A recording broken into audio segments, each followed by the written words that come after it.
The story begins with a creator who sits high atop a distant mountain.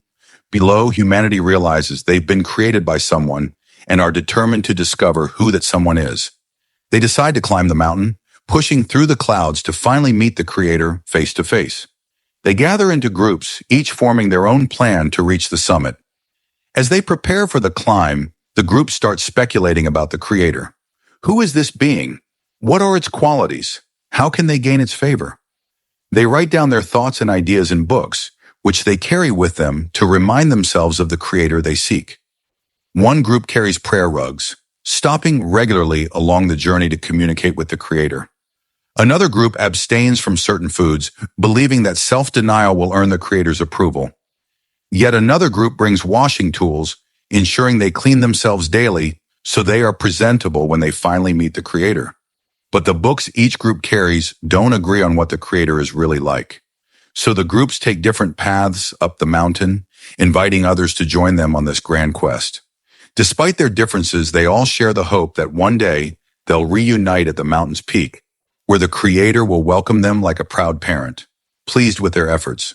While these hopeful climbers tackle the rocky cliffs, one group remains at the base, staring up at the mountain with a sense of hopelessness. They feel paralyzed, unable to even begin the climb. The other books teach that if you climb hard enough, you can reach the summit and meet the creator. But in this group's book, the story's different. The mountain doesn't just stop above the clouds, it stretches endlessly into the heavens, far beyond human reach. If the creator is truly at the top, no amount of hard work will ever get them there. As they sit in despair, they notice people who never started the climb.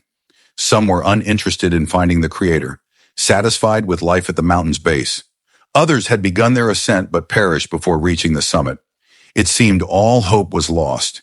In their darkest moments, they almost wished they could return to ignorance, living without the burden of knowing the truth. But one day a man appears.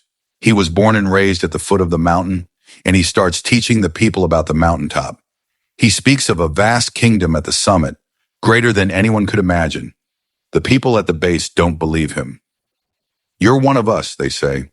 "You've never seen the top of the mountain." To prove his words, the man performs astonishing miracles.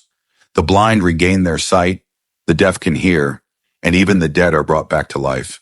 Slowly, people begin to believe that this man came from the mountain's peak, where the creator resides.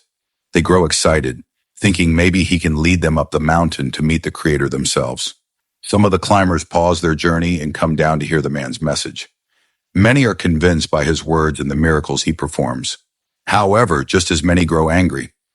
Some fear the man will create a shortcut up the mountain, undermining all the hard work they've put into their own climb. Instead of believing in him, they ascend the mountain and put him to death in front of his followers. Once again, hopelessness grips the base of the mountain. The man they believed was sent by the creator had been killed by his own creation. But then something extraordinary happens. People see the same man, alive again and floating above them. He has a new radiant body and begins to ascend the mountain effortlessly, passing all the climbers in an instant. As he rises, something descends, a spirit glowing with the same energy as the man's new form. This spirit spreads out and enters everyone who believed in the man. Suddenly, those who received the spirit understand. The creator has come down to live inside them. The spirit transforms their hearts and minds, leading them to love and care for one another, even to love their enemies. This change feels natural because the spirit guides their every thought and action. Now those who carry the spirit no longer see death the way they once did. Before, the goal of life was to climb the mountain and reach the summit before death took them. Now the goal is to remain at the base and share the truth about the mountain. Death once feared is now a gateway, an instant passage to the kingdom at the peak, opened by the man who ascended. Religion is humanity's attempt to reach God. Christianity is God's attempt to reach humanity. God sent his son, Jesus, into our world to sacrifice himself for our sins, creating a way for us to reach his kingdom. We can never get there by our own efforts. Our only hope is to trust in the words of Jesus and invite his spirit into our lives.